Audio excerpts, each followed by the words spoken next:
All right, before I get back into recording reactions to this series, I just wanted to do a little breather discussion video.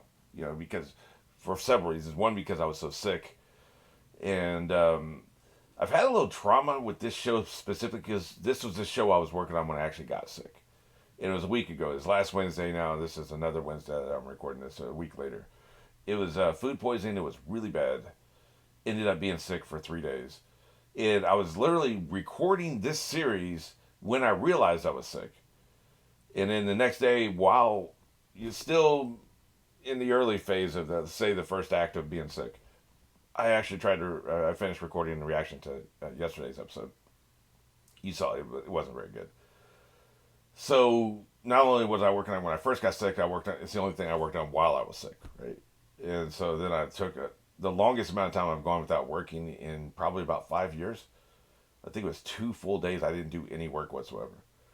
Like I may have done a little bit of editing, I don't think, but yeah. So that's a lot for me. For me to take 2 straight days off from work is a lot, and so I associate my sickness most closely because I actually was gonna start working on this yesterday. I was like, I didn't want to because trauma, right? Yeah, I'm getting back on the horse now. It's fine. But it just makes it a little queasy to think about. It's the worst. I hadn't been sick in years, so it was bad. But I think the quality of my last two reactions, 125 and 126, probably suffered um, to the point that I even went back. I record these in batches, right? So this particular batch was 122 to 126.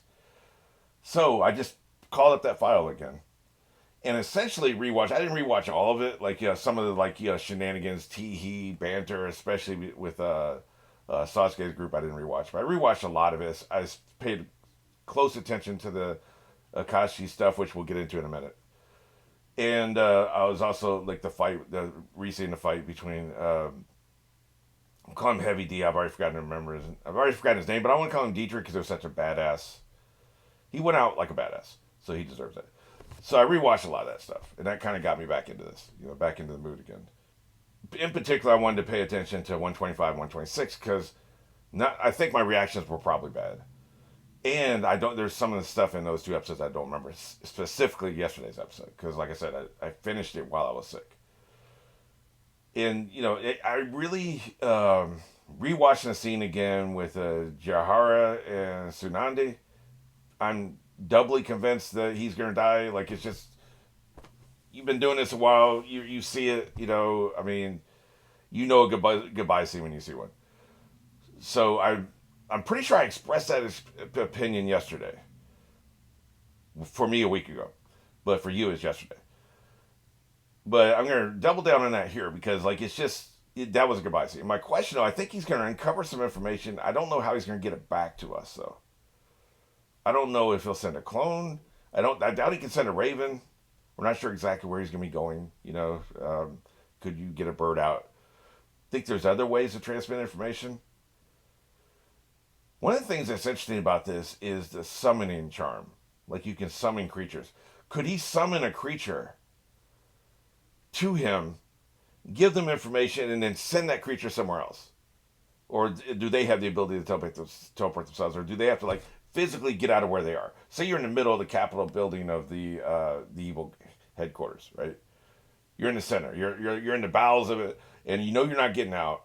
They're surrounding the room. Can you summon a creature, give him information, and then he poofs off? Or does he have to physically leave? If he has to physically leave, this does you no good. So I don't know that. I don't know the answer to that. But I think so. I don't know how he's going to get it. But I think the way this is going to be framed, the format of this is going to be he finds out something crucial, somehow gets that information back to us to make it worthwhile, and then he dies. Or he takes out somebody really important that probably would have really hurt our cause, and he dies. And that because his death has to mean something. They've established this character a lot, so his death definitely has to mean something. And the only two ways I can think of to make it meaningful is he finds something crucial that he can get back to our people, or he enacts a cost on the enemy, a heavy cost. But yeah, I'm glad I rewatched that stuff specifically. They had some great scenes together. I think because I released that episode on early access last week, and there were some comments, and somebody mentioned something about the romantic tension between them, like it being there but not really being there, and I don't really go there. I don't think it's about. I think if you just know somebody for a long time, they can. There's a tension there that can feel romantic. Well, what I'm specifically talking about here is like the road not traveled kind of thing. It's like you see this a lot in movies and TV shows. Characters meet up and they're in their 40s or 50s, and so they've lived lives and they've been with people, but they knew each other when they were 14, 15, 20, 25, right? Like they knew each other younger, and there was a potential younger they could have hooked up and shared their life together, and they didn't. So then when they meet up later, then they'll kind of allude to the fact what would have happened if we had gotten together. You know what I'm saying? That's the kind of tension I'm talking about. That what could have been the road not traveled. Not can we hook up now? It's what would have happened if we had hooked up back then? How would our lives be different? That I don't know that is there. Is what I'm saying, right? I don't know that is there. It could be there. I think it's just more. It felt like it was more like I wish we had spent more time together. Period. General. Not I wish we had been screwing for 20 years. I wish we'd had kids or whatever. It really felt like more of a I wish we had just spent more time together. We never have time for everything we want, right? Okay, so let's get to the big thing that I wanted to talk about in this video. There were some comments last week talking about Toby was the big bad. He was the leader of the group, right? And he was just pretending to be a moron. And so that didn't make any sense to me whatsoever. I was like, what the hell are you talking about? Then I got sick, and then I just kind of forgot about it, right? And so then yesterday when I was starting to do my prep for this batch of recordings, I was like, well, these people said this stupid thing that, like, Toby is secretly the leader of the Akashi. Why the hell would that be? What would be the purpose of that, right? So then, I went, like I said, I watched bits and pieces of 122 to 126. And specifically, I watched every scene between any members of the Akashi where they're talking to each other. And I was like, oh, they're just trolling me. It was two different people. It was Bree and Andy. Both of them individually, like, had said something about Toby being the secret leader or whatever, And I was like, well, they're just trolling me. There's nothing here to even imply that, right? And I was wondering, like, is this something that was in the manga that didn't translate over? And, because I think that's happened before. Or there's, like, with one other thing that was happening in the past where it's like, there was additional information, but, I can only go by what I'm seeing on the screen. The kid who was killed in 119, 120. There's a lot more going on there, but it's not on screen. If it's not on screen, there's nothing I can do. I can only go by what's on screen. And so I was like, well, this sounds stupid, and it sounds fake, and it doesn't sound like anything that I saw happen, right? Well, one of the reasons why I didn't remember this happening is it happened during the 126, right? It was actually, I think it was the last, no, I think it was the end of it was the end of 125, right? When I was sick. I was already getting sick at that point. So that's probably what I don't remember. But essentially, it was this scene right here. It was at the end of 126, 125. And they've been talking to this leader. They've had several scenes. He's in the dark, and we can't see him and stuff. And then he comes walking past. And finally, he turns around and reveals the pumpkin head of Toby, right? And then he does the lightning thing, and he disappears. I remember I was impressed with the character. But at the time, I didn't make the pumpkin head connection. It's a quick shot. I should have, but like I said, I wasn't really in my faculties at that point. So that's why I didn't make the connection. But they're clearly showing that this is Toby, right?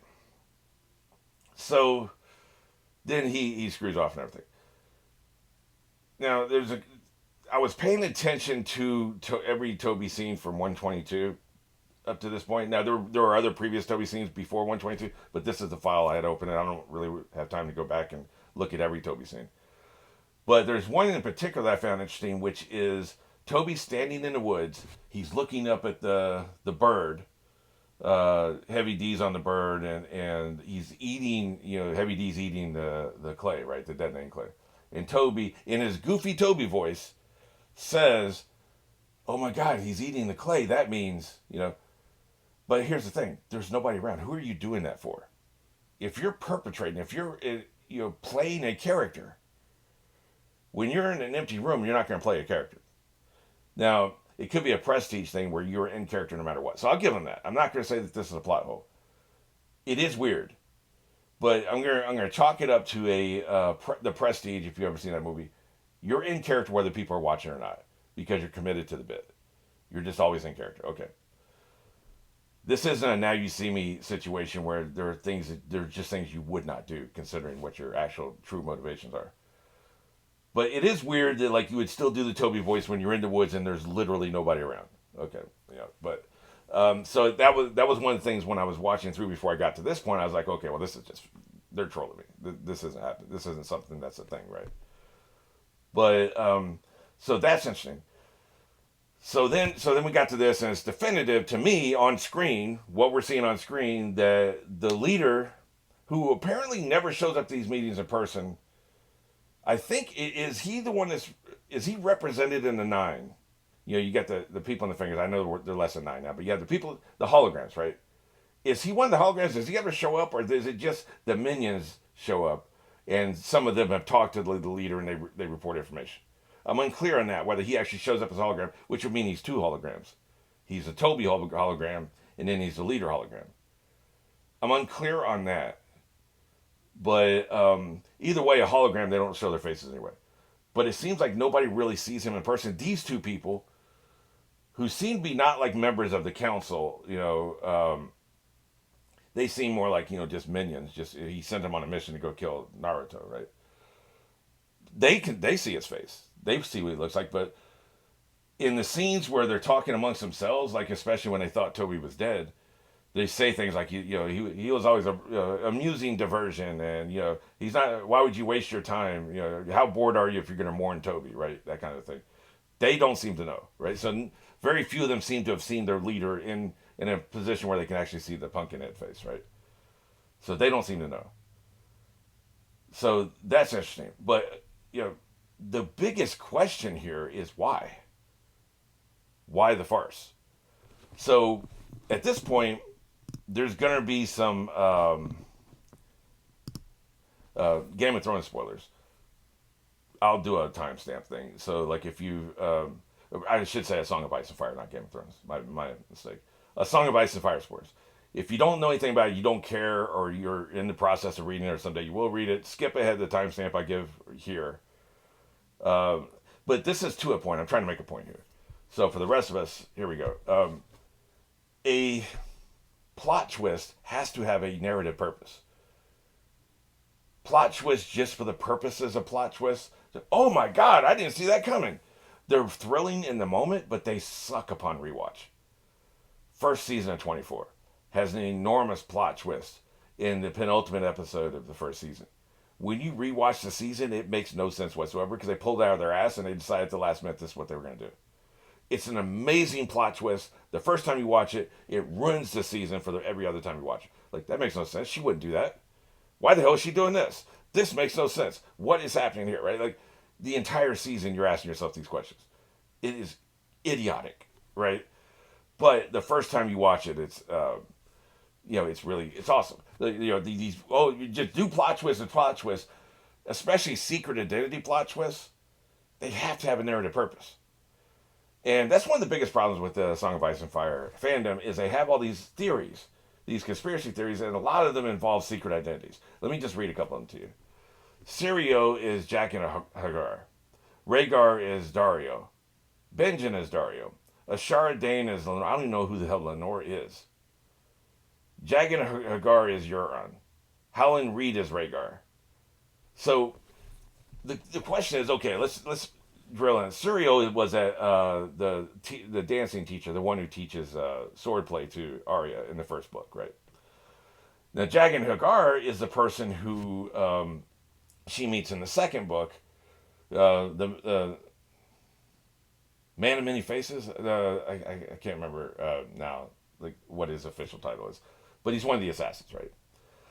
He can switch faces. So this makes sense, but see, a secret identity, it doesn't just have to make sense. It has to have a narrative purpose. What would be the point of Sirio and Jag and Hagar being the same person. Well, you could say these are her first two mentors. The fact that they're the same person means there's an entity, maybe just this one guy or a larger organization, trying to guide her in a very specific path. So, this actually serves a narrative purpose as far as I can see. You can see a narrative purpose. There's a point to this. So, that's a good secret identity storyline. There's a point. There's a purpose to this. Jag and Hagar being Dario, like he's an assassin, so he disappears from Arya in the second book, and Dario is somebody that Danny meets, I think, in the third book, right? So, and he's the head of a band of mercenaries, and they end up having sex, and there's all this stuff, and so, what would be the narrative purpose of one of Arya's mentors who like actually ends up being the one who convinces her to go to Bravos? What would be the purpose of him now being with Danny? There's no narrative purpose there. It's just a cool, oh my God, this person is also this person. That's not enough. You can't just have, oh my God, this person is also this person. You have to have a narrative purpose. There has to be a point. Why are you wasting the audience's time? There has to be a point to the secret identity. One more. Rhaegar is Dario. Okay, Rhaegar is Danny's older brother. And he's like her older brother by about like at least 20, 25 years. So it doesn't even make sense on the face of that, right? But let's just say it does. What's the narrative purpose of somebody that we believe has been dead for 20 years suddenly being, his very younger sister's boyfriend? What's the narrative purpose there? What are we accomplishing, right? Like, these fans get so excited because it's, oh, this person's that person. And they're conspiracy nuts and they like, connecting the threads. Okay, these two things and this thing here means that these people are connected. They both wear, white shirts, collars. So they're the same person. And you figure it out before the reveal. And then when the reveal comes, you can be like, yes, I got it. I figured it out, right? But what they don't stop and ask is, what the hell is the point of this person being this person? Secret identities can also be secret relationships between people. I'm actually your father. What the hell's the point? Well, a lot of times the point is we want character A to care about character B, so if we reveal one's the father, one's the son, suddenly they care about each other. Luke would have never cared about Darth Vader if it wasn't his father. He would never try to redeem him. He would just try to kill him. So the narrative purpose of that plot twist, that secret identity reveal, was to make Luke care about him and make it more complicated. This is a person he's supposed to kill, but now it makes it a lot harder to do that and gives him a second motivation of, maybe I should redeem him instead. Perhaps even endangering my life to do so. So then in the third movie, they double down and they do another secret identity. Now all of a sudden he's, Leia's his sister, right? That one I don't think really serves a narrative purpose. The only narrative purpose of that is it gives Luke the motivation to finally fight his father in the third movie. He says, well, if not you, maybe I can turn your sister to the dark side, right? That one line, which wasn't even intended, it was thought up at the moment that they were doing it. So it wasn't intended. It wasn't why Lucas made Leia his sister. So they got lucky. They stumbled into it. I'd rather be lucky than good. But that wasn't the narrative purpose. It just works out. It became the narrative purpose. They got lucky, like I said. So, but Lucas was just, we need another plot twist. This plot twist in the second movie was so great. Let's do it again. Let's just do it again. Run it back. And that's the thing. It's so easy to get caught up in that as a writer. Ooh, we got to have plot twists. A plot twist, a secret identity. Or just throw in plot twists for no reason. This character suddenly decides to betray his boss. Why? What is the narrative purpose? Well, it's a plot twist. We're all excited because the thing we weren't expecting happened, right? So it's all about the plot twist, right? Plot twists are temporary thrills. They have to be set up and they have to have a point. So that brings me back to the question of this. What the hell is the point of the Todd plot twist? The secret identity plot twist? What's the point?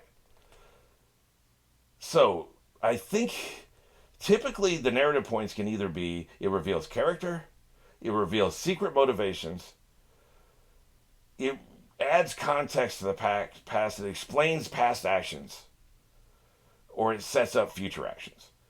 In the case of Leia, even though they looked into this, her plot twist set up the future action, future motivation that ended the movie.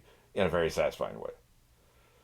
As far as I can see, then on top of all that, then you have to have the character motive. Why is the character hiding the thing? So, what was the motivation of Obi-Wan not telling Luke that Vader is his father? Obi didn't tell Luke that Vader is his father because he wanted Luke to kill Vader. He didn't believe. He thought Vader was beyond redemption. He didn't want Luke to be conflicted, so he keeps that information from him so that Luke will just kill him, and hopefully never find out that was his father. But people talk, and you should have assumed that Vader would say something. So you screwed up. I think it was the wrong decision, but you understand the decision. You understand the character motivation for keeping that information secret, right? Just like you understand Vader's motivation for not keeping it secret. What's the leader's motivation here? Is he keeping an eye on his people? I think that's highly likely because none of these bastards trust each other. And you can't trust the flow of information back to you if you're not, especially if you're not one of the members of the council who speak to each other. It would be nice to be there anyway and without them realizing it and see what they're saying about the leader and see what they're just saying about the goals and everything. Them not knowing you're around. Undercover boss, essentially. This is essentially, Undercover Boss didn't come out for 10 years after this. This is essentially Undercover Boss. Is that his motivation? Is that the point? I think that's probably what's going on here.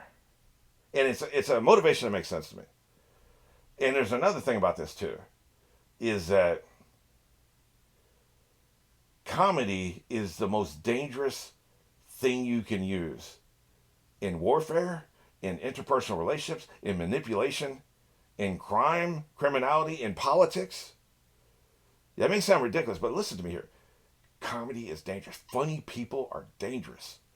Back in the 70s, Stephen King got it right when he wrote The Dead Zone. Because Stilson, the politician who was going to blow up the world, got elected because he was funny. He was funny, so people weren't paying attention to how dangerous he was and how crazy he was. He amused the population, so they liked him. You automatically like people who make you laugh. That's what makes that so dangerous. So he amused the population, and the power brokers didn't take him seriously because he was funny, because you don't take people who make you laugh seriously. So that's what made him such a dangerous politician. Stephen King got that right. A politician who's funny is one of the most dangerous people out there. A criminal who's funny is one of the most dangerous people out there. They're endearing. You lower your guard a little bit. You're a little bit less, scared of them. You're a little bit less wary of them. You worry about them a little bit less, and then you don't feel the knife sliding between your ribs. The person who makes you laugh is the person you should watch more than anybody in the room. Funny people are dangerous. Silly people are dangerous. Clumsy idiots are dangerous. How many times have we seen this in media? You get the idiot. This is kind of like a Usual Suspects reveal, which I won't say further than that. But it's kind of like the Usual Suspects reveal, where it's like, the poor, pathetic idiot, the ridiculous clown, is the one that gets you in the end. So it's a brilliant strategy to have him be an idiot. The only thing about this that doesn't quite ring true for me is, why would they accept him among their number if he is so bumbling and he is a moron?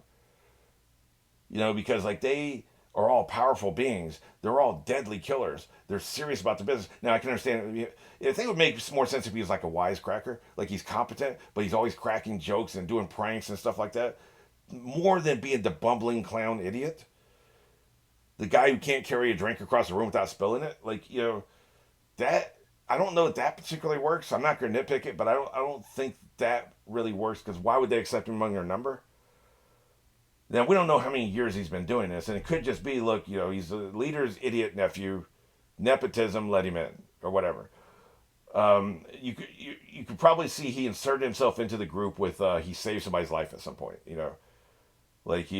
has power. He also has they would feel his chakra, which, by the way, implies that the leader can morph his chakra because you can identify people by their chakra, right?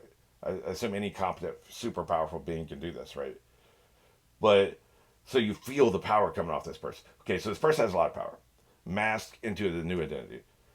So he has a lot of power, but he's kind of bumbling. He's kind of easily manipulated. Maybe it's like he makes a good second banana. He'll do what you need. Hey, can you give me some of your chakra? Hey, can you set this trap? You have all this raw power. You'll do what I say. I know you're not going to try to stab me in the back because you're too much of an idiot to try to do that. It could be that kind of dynamic, right? So everyone there probably thinks they can use him for their own ends, and he's the one person in the room you don't have to watch your back with. I can see that. I guess I can see that. But at first blush, when I first heard about it, I was like, "What the hell is the point? Why is this just a plot twist? Just to be a plot twist? That's not very interesting to me." So I'm glad that like rewatching it and seeing it for myself. This actually true helps, of course. But I don't know. We'll monitor it moving forward. We'll see if this goes anywhere, if this does anything, if they're going to do anything with this, because that's the other thing. Okay, so you had the plot twist. Are you going to do anything with the plot twist, or is it just oh my god, right? And then you move on, right? I don't know. We'll see. But yeah, I'm going to go ahead and get into recording now. This was just a bonus episode. I'm putting this right after. I'm saying yesterday, but I think I'm going to put this, as you'll see. You'll have already seen this right after 126, just to let you know that I didn't try any more recordings while I was sick, and what you're going to see tomorrow is going to be fresh, relatively fresh faced, relatively energetic, and relatively mentally competent Shadow Dog back doing these. So I'll see you then.